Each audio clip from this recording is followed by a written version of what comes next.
Épisode 2 Women on Women in Art, une série de podcasts lancés par l'Institut de l'art dans le monde arabe à l'Université libano-américaine LAU, en collaboration avec l'AUHA et la Moving Biography Summer School.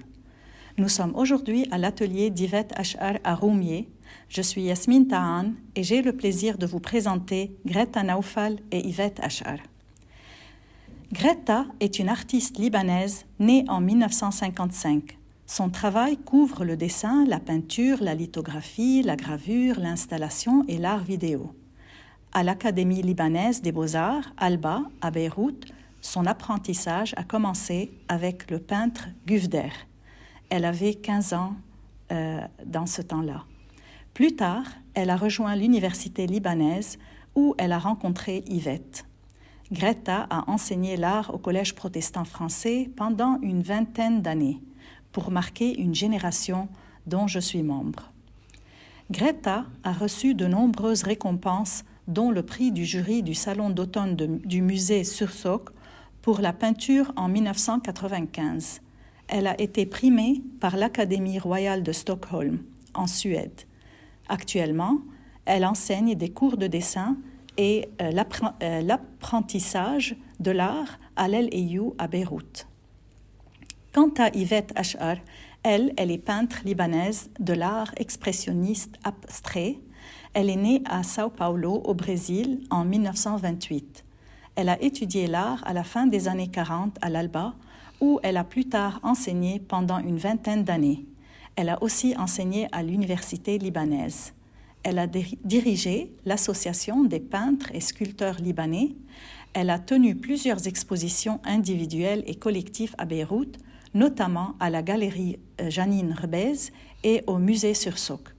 Elle a exposé en France, en Suisse, en Allemagne et en Yougoslavie, à l'époque où la Yougoslavie existait.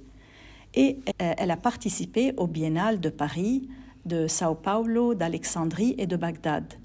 Elle est récompensée de plusieurs prix, dont le prix de l'UNESCO, le prix du ministère libanais de l'Éducation nationale et des beaux-arts, le prix du festival de Baalbek, et elle a reçu le bouclier du ministère libanais de la culture en 2009.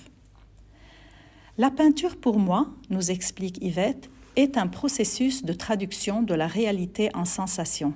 C'est une pure expression d'émotion. Le vide, dans mes toiles, est un espace plein de vie, attendant d'être habité par une forme vivante. Bonjour Yvette, bonjour Greta. Peut-être on peut commencer par Greta. Alors Greta, raconte-nous comment vous vous êtes rencontrés. Voilà, je m'étais inscrite à l'Académie des Beaux-Arts en 1976. Notre diplôme, il était de 4 ans. Et en première année, c'était Amine Bacha qui devait donner le cours de dessin. En seconde année, c'était Yvette. Et quelle fut grande notre surprise, lorsque nous sommes rentrés dans la salle, il fallait donner le cours, et qu'elle nous attendait. C'est la chose à laquelle on ne s'attendait pas. Parce surprise. Que c'est une chose très particulière. D'habitude, les professeurs, ils arrivent après la présence des élèves. Ici, c'était toujours avant les élèves. Et à cette époque, nous étions 6 élèves. Je me rappelle de 3 personnes qui étaient avec moi. La première, c'est Hamada Zaïter, qui devait plus tard restaurer les mosaïques du château de Bétidine, et puis qui est décédé très jeune. Et puis Abdallah Khel, qui a enseigné chez nous, qui a dû à cette époque récolter un bonus de l'université libanaise pour partir en Amérique. Et une fois rentré, il avait enseigné à l'université libanaise et plus tard chez nous, au LAU. Et je me rappelle aussi d'un troisième, un Shamseddin, que je n'ai plus revu du tout, mais qui était assez pertinent comme élève. Donc, ce qui était intéressant dans ce cours, c'est que Yvette, elle était toujours là à regarder nos gestes. Donc, peut-être parce qu'elle est dans la gestualité, c'est-à-dire quand on regarde son œuvre, on parle, c'est ce que nous allons faire tout à l'heure, le geste compte toujours pour elle. Donc, une observation de nos gestes accompagnait toujours son regard. Il y avait toujours un grand silence dans son cours. Méditait-elle sur son travail? Peut-être, parce que on la voyait parfois griffonner sur des petits bouts de papier. En ce qui concerne l'évaluation, elle a toujours eu lieu dans ce cours, à la fin de chaque séance. Et à ce moment-là, elle était vraiment pour le pouvoir de l'imagination. Elle nous encourageait beaucoup à continuer. Il n'y avait jamais eu de critique dans le sens négatif. Elle était toujours là à pousser les élèves à travailler, enfin les étudiants à travailler. Il faut dire que c'est quelqu'un de très franc, elle est très généreuse, d'une générosité et beaucoup de culture. Et ça, c'est quelque chose en ce qui concerne sa personnalité. Voilà. En ce qui concerne l'art abstrait au Liban, il est né vers la moitié du siècle dernier, dans les années 50. Il est né avec une exposition en 54 qui a eu lieu à l'UNESCO avec Aboud et Salwa Raoudacher. Shafik Aboud. Oui. Il faudrait dire que il avait fait, c'est-à-dire l'art abstrait dans le monde, avait fait déjà son chemin depuis la Seconde Guerre mondiale. Mais au Liban, il y avait toujours cette représentation de la réalité qui dominait. Donc, il fallait beaucoup de liberté à ce groupe d'artistes qui ont été formés à l'Alba, à la première école de beaux-arts au Liban, pour pouvoir exposer pour la première fois un travail qui relève de l'abstraction.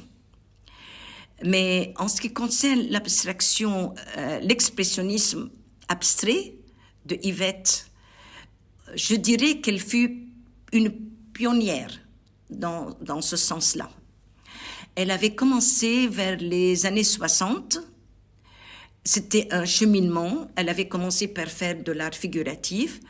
Elle est arrivée à ça, comme elle le dit, comme elle l'explique bien, en faisant le portrait de sa sœur jumelle. Elle avait oublié, il y a un moment où elle avait oublié ce qu'elle faisait. Elle est partie dans l'exploration, enfin, du matériau de la peinture qu'elle utilisait. Et c'est quand on lui demande ce que c'est, quand je lui ai posé la question ce que c'est l'abstraction pour elle, elle a toujours insisté à dire que c'est un cheminement, on y accède par le travail. Et c'est la seule façon de convaincre l'observateur par le travail. Donc, l'abstraction, pour elle, ça ne peut pas venir du ciel. C'est un cheminement qu'on accède par le travail. Yvette a enseigné durant 22 ans à l'Alba et à l'Université libanaise. Elle a influencé toute une génération de jeunes artistes. Entre autres, j'aimerais mentionner Youssef Aoun. Je mentionnerai aussi Rose Hosseini.